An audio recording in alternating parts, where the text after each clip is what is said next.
Have you ever wondered how a nation's foreign policy shapes the world, often with profound and lasting consequences? Join us as we delve into the complex history of U.S. interventions, examining their motivations, methods, and the enduring debates they ignite.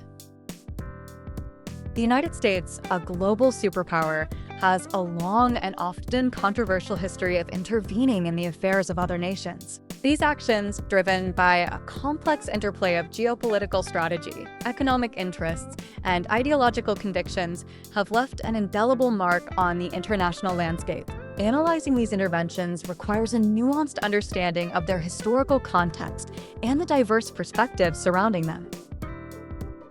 This documentary clip aims to provide an informative and analytical overview, tailored for history buffs and political science enthusiasts. We will explore 5 significant examples spanning different eras and regions to illuminate the multifaceted nature of U.S. foreign policy and its global impact. The goal is not to judge, but to understand the intricate web of cause and effect.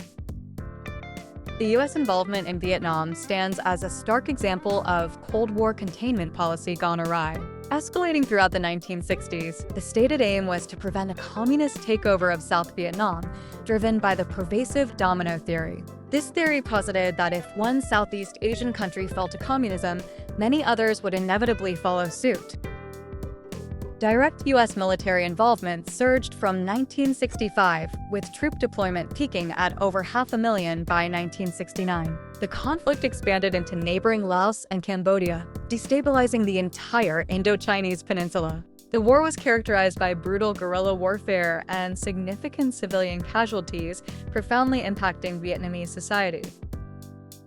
Domestically, the war ignited widespread anti-war protests, deeply dividing American society and challenging the government's authority. By the end of U.S. involvement in 1973, over 58,000 American lives had been lost, and the nation grappled with the profound psychological and political aftermath. Ultimately, the U.S. withdrew, and Vietnam reunified under communist rule in 1976, marking a significant policy failure and ushering in the Vietnam Syndrome, a public aversion to foreign military entanglements. The 2003 invasion of Iraq represents a pivotal moment in post-Cold War U.S. foreign policy, launched under the Bush administration's War on Terror. The primary justifications were claims of Iraq possessing weapons of mass destruction, WMD, and alleged links between Saddam Hussein's regime and al-Qaeda. These assertions formed the basis for a controversial doctrine of preemptive war. A U.S.-led coalition swiftly defeated Iraqi forces, and Saddam Hussein was captured in December 2003. However, the initial military victory quickly devolved into a protracted insurgency and sectarian violence, plunging Iraq into chaos. The absence of WMD stubby after the invasion sparked intense debate and criticism regarding the intelligence assessments that underpinned the war. U.S. forces officially withdrew in 2011, leaving behind a fragile state grappling with deep internal divisions. The war's legacy includes immense human cost, regional destabilization, and the unintended consequence of creating a power vacuum that contributed to the rise of extremist groups like ISIS. This intervention continues to be a subject of intense scrutiny regarding its strategic rationale and long-term geopolitical impact. Throughout the 20th century, U.S. foreign policy frequently manifested as direct or indirect intervention in Latin American nations, often to protect economic interests or counter perceived communist threats during the Cold War. These actions frequently involved supporting coups d'état to replace left-leaning or nationalist leaders with more U.S.-friendly, often authoritarian, regimes. This pattern reflects a long-standing assertion of regional hegemony rooted in the Monroe Doctrine. A prime example is Cuba, where the U.S. initially supported Cuban rebels against Spanish rule, but later became deeply involved in its internal affairs. Following Fidel Castro's 1959 revolution, U.S.-Cuban relations rapidly deteriorated. The infamous Bay of Pigs invasion in 1961, a CIA-backed attempt to overthrow Castro, was a spectacular failure, solidifying Castro's power and pushing Cuba closer to the Soviet Union, culminating in the Cuban Missile Crisis. In Chile, the U.S. played a significant role in undermining the democratically elected socialist president Salvador Allende. Following Allende's victory in 1970, President Richard Nixon ordered an economic war against Chile, followed by covert CIA support for a military coup. In 1973, General Augusto Pinochet seized power, ushering in a brutal dictatorship known for widespread human rights abuses. These interventions illustrate a consistent pattern of prioritizing perceived strategic interests over democratic principles in the region. Beyond overt military actions, the U.S. has a documented history of covertly and overtly interfering in the national elections of other sovereign countries. One comprehensive study revealed at least 81 such interventions between 1946 and 2000, highlighting a pervasive aspect of U.S. foreign policy during the Cold War and beyond. These actions often aimed to influence electoral outcomes in favor of candidates aligned with U.S. interests.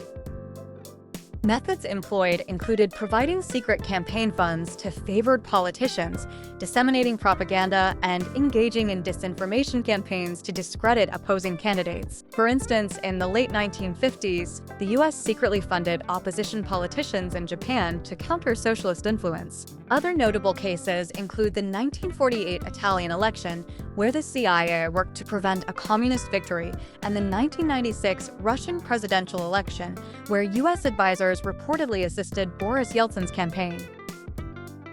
These interventions raise profound ethical and legal questions about national sovereignty and the integrity of democratic processes. While often justified by U.S. policymakers as necessary to counter hostile ideologies or secure strategic alliances, they frequently undermined the very democratic principles the U.S. claimed to champion abroad. The long-term consequences include fostering distrust and resentment towards U.S. foreign policy.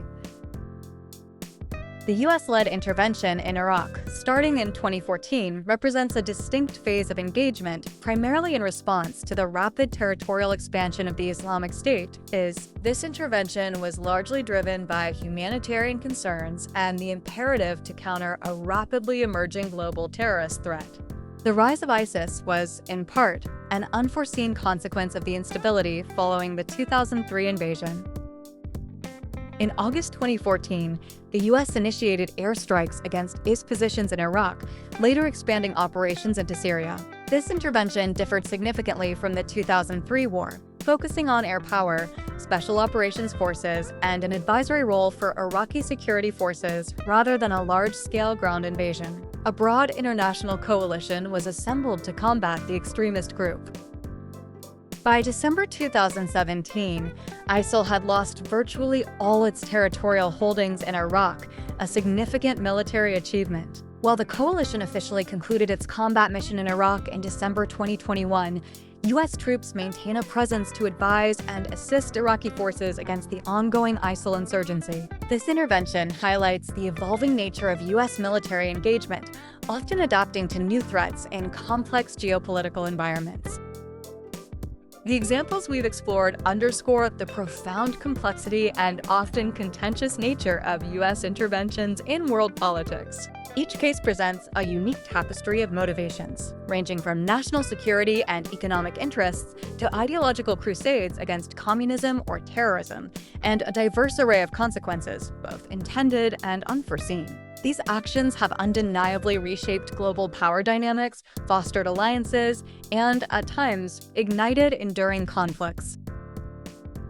For history buffs and political science scholars, understanding these interventions is crucial for grasping the trajectory of international relations. They compel us to critically examine the ethical dimensions of power, the challenges of nation-building, and the delicate balance between national interest and global stability. The debates surrounding their justification, efficacy, and long-term impact continue to inform contemporary foreign policy discussions. If you found this analysis insightful, deepen your understanding by exploring primary sources and academic research on these pivotal moments in U.S. foreign policy. Share your thoughts in the comments below, and subscribe for more in-depth historical and political analyses that challenge conventional narratives.